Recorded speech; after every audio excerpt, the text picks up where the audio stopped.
All right, everybody. Good afternoon. Now it's time to talk about Cameron Young as the player. Not just what he's done, but what he's going to do. And when it comes to Cameron Young, I read a couple of different scouting reports on him. I watched tape from a couple of different games that he played last year.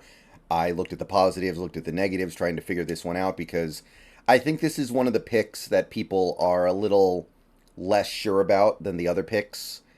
I get the sense that people are a little less confident about this guy being a good NFL player. Like there are people out there who don't really like some of our picks. Some people don't really like the Charbonnet pick. Some people don't really like the JSN pick.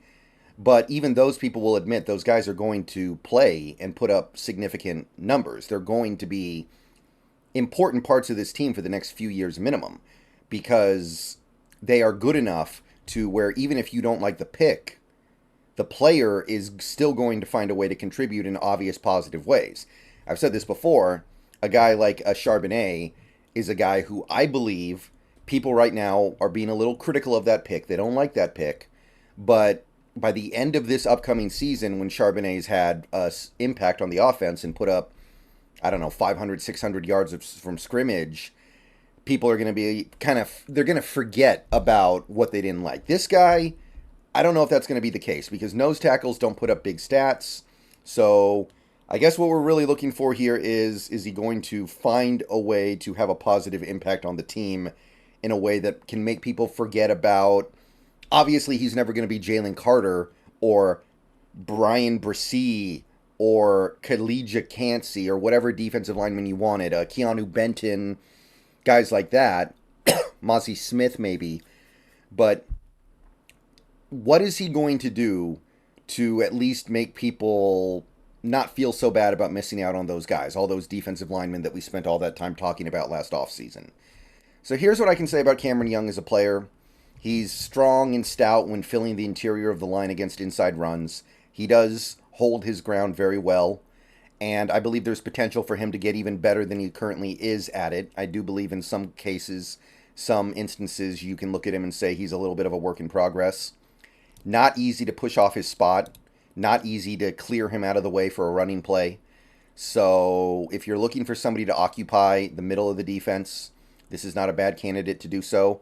I believe that for that Mississippi State defense over his tenure, basically his entire time there, he alternated between being a 0 tech and a 1 tech, which is what we are looking for. And he plays the part fairly well, at least at the college level. He's got strong, powerful punches that have great knockback on linemen. He's really good at being able to actually create a little bit of penetration and collapse the pocket with his punches. And those long arms are going to also give him an advantage because it means he's usually the first guy to engage. When you're going up against a defensive lineman, or excuse me, an offensive lineman with shorter arms, which a lot of these offensive linemen do have shorter arms than the pythons on Cameron Young's body, you're going to be the first guy there, and that's going to help tremendously. He occasionally, when I watched some of the tape, there were some stunts with him on the defensive line, and he looked okay at it. Nothing over the top. I'm not going to exaggerate things, but they did occasionally use them on like those twists and those stunts where you start in one place and then you loop around and you're rushing or you're trying to create penetration in another place, and he looked fine. Mississippi State ran a lot of the 3-3-5 defense, which is supposedly what the Seahawks are going to run a lot in 2023. So it should be an easy transition for him. Basically, is if we're going to actually do what we're claiming we're going to do with a guy like a Julian Love and get 5 defensive backs on the field as kind of a base package, that's going to work just fine with the way Mississippi State used Cam Young. He can take on double teams and still hold his ground in the middle. He's somebody who can absorb the double team and keep his linebackers clean. He's somebody who has proven that he's really good at keeping a lot of blocking attention on him so the linebackers behind him are free to roam around. And I don't want to act like this is all going to translate to the NFL because it won't. I don't believe that it will. He does have a little bit of a bull rush. It's a Mozzie Smith bull rush. Probably not even quite that. But he can push back a little bit. He can generate a little bit of pocket collapsing through his raw strength. And it's not much, but it's something. Now, there are issues with him as a player. He's kind of slow off the snap. He's not explosive. He's not twitchy. He's not got any kind of burst. He just kind of just goes. He's kind of out there, driving on Sunday, just cruising around the field a little bit sometimes. And he's often one of those guys who has his hand out of the dirt last at the snap.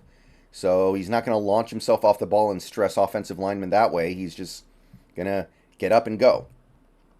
I think he needs to learn how to use his hands a little bit better when he's engaged with offensive linemen. His block shedding ability, I want to stress this. I think he can be really good at it, but it's mostly just potential. He does do it sometimes at Mississippi State, but he didn't do it super consistently, I don't think. Needs to do it more. I think he'll be really good at it, though, because his arms are so long, but it's just a theory right now. We need to actually see it in practice before we can actually start ascribing some ability to him. So, need to see that. Doesn't really have any pass rush moves. It's basically just a bull rush. Doesn't really have a whole lot to give on passing plays in general, in my experience. Sometimes at the college level, yes, but at the NFL level, it's going to be a different kettle of fish. Not great in utilizing leverage sometimes, which is one of the things that can allow him to get pushed out of the play, which, he's not that tall, so hopefully that's something he can figure out, but that's the one area where it feels like he can get manhandled a bit whenever he doesn't win the leverage battle. And I think the cerebral part of the game sometimes eludes him. He's more reactive than proactive, and hopefully that comes along as he advances in experience level. Okay, so those are the pros and cons of Cameron Young. Now I want to take a look at the main game that I focused on when studying tape. On Cameron Young, it was the game they played at Kentucky last year. They lost this game. The defense played decently, but couldn't get it done. So here's what I saw from that Kentucky game, just kind of stream of consciousness notes. He had a decent run fill on the first defensive snap of the game. Little bit of pushback on him. I think he got pushed back a yard or two, but held his ground for the most part. Overall, I do think there was a little bit of him giving ground, but not a lot. It was like maybe a yard or two on some of those middle runs. I did notice that he was largely lining up over the left side at the start of the game, and it seemed like when Mississippi State was using a four-man front, he was usually the three-tech, which, hey, versatility's nice, but you can also see when they go to the three-man front or the goal line, short yardage goal line type formation, he's the guy right in the middle. So they like him wearing a couple different hats on that defense, I guess. He had a really nice block shed on an inside run for no gain early in the game that I noticed. He just shed the left guard immediately and went to go make the play on the back. He rips through a guard on a play action play to create a little bit of penetration. I don't think it counted as a pressure, but it was an impressive rip through on the guard. There was a 4th and 1 early in this game. Kentucky actually went for it on 4th and 1 and 4th and 2, like maybe 3 or 4 times in this game. And I thought he did a pretty good job holding up in the middle, and Kentucky just kind of ran away from him. I did notice that Kentucky seemed to have more success in this game when he was either out or when they ran away from him. There was one running play on the, I think, second drive of the game for Kentucky where he just got completely pushed out of the hole on a 1st and 10. And then after that, he actually left for, I think, the rest of that drive and then maybe the next drive. So he missed an extended part of the game. But when he came back, there was a really nice 4th and 1 rep where he held steady in the middle and Levis had to pick it up by basically falling to the outside and falling forward for the first. So even though Kentucky got the first, I thought that he did a really good job holding his ground in the middle. He had a nice shed and tackle for no gain on the running back. I think it was Chris Rodriguez Jr. up the middle. Just a nice play where he sheds the blocker and makes the tackle. I didn't find him to be dominant in short yardage situations because Kentucky ran the ball in short yardage a lot in this game. But he definitely wasn't getting bullied. He wasn't getting pushed around or anything like that. There was one play where he did miss a tackle. He had the guy and he just squirted out. And the running back ended up turning what would have been like a 3-yard gain into a 12-yard gain because of it. Just missed tackle. It happens, but that was one of the missed tackles he had that season. I'm almost positive from looking at it. Lot of plays where he's not making the play, but you do notice him collapsing the middle of the offensive line, when the Kentucky offense is running the ball. Pretty impressive, I thought. There was one play where he actually did, it was, I don't know if it was a coverage drop or a QB spy drop on a 2nd and 12, but that was kind of interesting to see.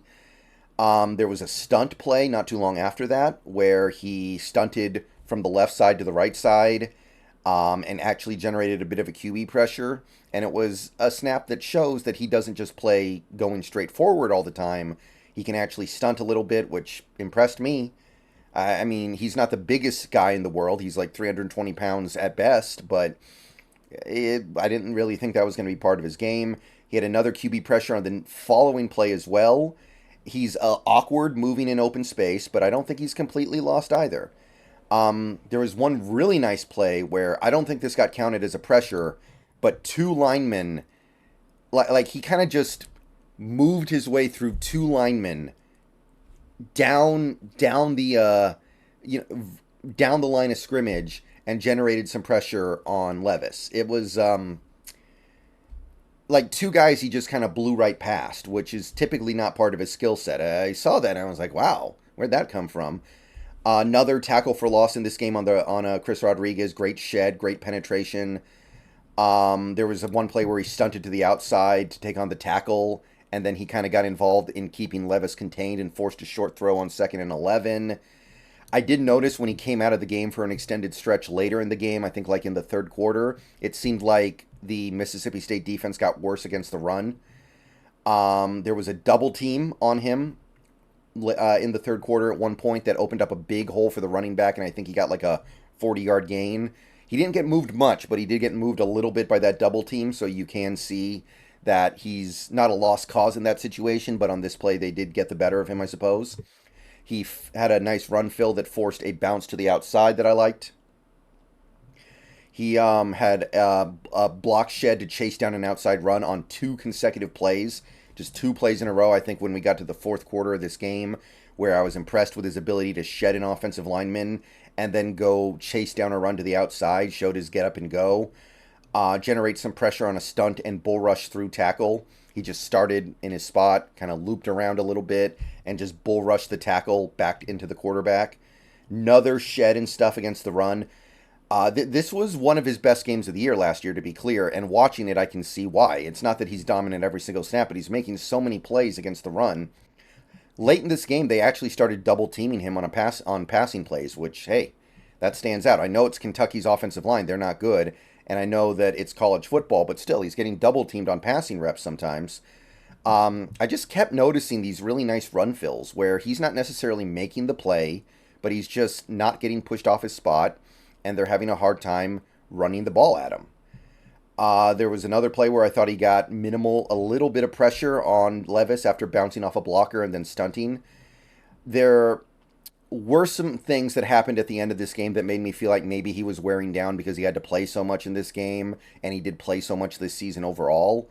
Like, there was one late game rep where Kentucky ran the ball, and Young got blown back like probably 5 yards.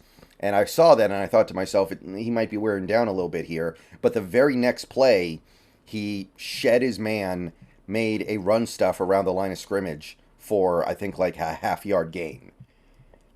So there was definitely some wearing down of him as a presence in the middle.